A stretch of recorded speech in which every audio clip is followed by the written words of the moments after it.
Queridas amigas y amigos, aquí estamos de nuevo en Bienvenidos Venezolanos TV con el exministro boliviano Carlos Sánchez Berzaín, quien nos va a explicar cómo en los últimos años eso que se llama el socialismo del siglo XXI o castrochavismo. Se le llama castrochavismo porque está dirigido desde Cuba y estuvo mucho tiempo financiado desde Venezuela por Fidel Castro y Hugo Chávez. Bienvenido, Carlos Sánchez Berzaín. Gracias, Alexis. Un poco de historia. El año 1999 las Américas tenían una sola dictadura, que era la de Cuba, con Fidel Castro, que agonizaba en su periodo especial. Llegó Hugo Chávez a la presidencia de Venezuela, de inmediato rescató la dictadura, le dio el dinero venezolano, el petróleo venezolano, y le terminó entregando Venezuela entera. Eso generó que el siglo XXI nazca con una sombra que fue creciendo, que al principio se llamó populismo bolivariano, movimiento bolivariano, liderado por Chávez. Después se llamó socialismo del siglo XXI y en medio de eso murió Chávez y el castrismo se hizo cargo del proyecto.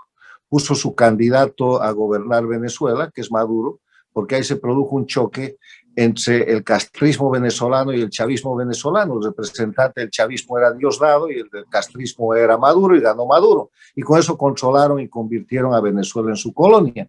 Y empezó una dinámica en la cual, más bien se asentó la dinámica, todas las malas prácticas criminales del castrismo que se pusieron en evidencia desde 1959, armas, guerrilla, terrorismo, agresiones, terrorismo urbano, guerrilla urbana, narcoestado, todo lo que hizo el castrismo, porque está totalmente documentado, se repite en este siglo, de la mano de un instrumento que es el Foro de Sao Paulo, utilizando a Venezuela como su plataforma principal, a Nicaragua y a Bolivia como los estados que controlan, con el apoyo en estos últimos años de dos gobiernos paradictatoriales que son castrochavistas, que es el gobierno de Fernández Kirchner en Argentina y el gobierno de López Obrador en México, siendo Argentina y México países con democracia.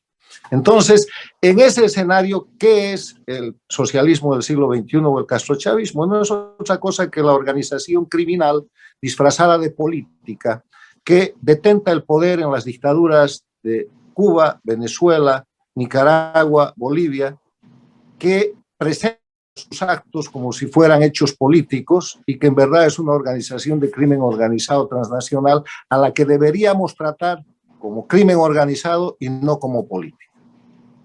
Sí, señor, esos son gobiernos realmente delincuenciales, muy comprometidos con el narcotráfico, con el terrorismo musulmán, con la guerrilla, con los aparatos guerrilleros de todas partes del mundo, especialmente los colombianos.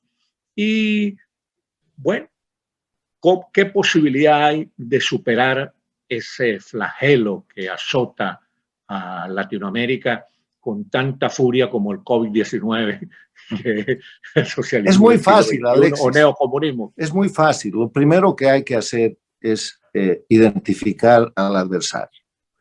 Esto es Cuba. El dirigente, quien lidera todo esto es Cuba. La Venezuela de hoy día no es concebible sin la intervención de Cuba.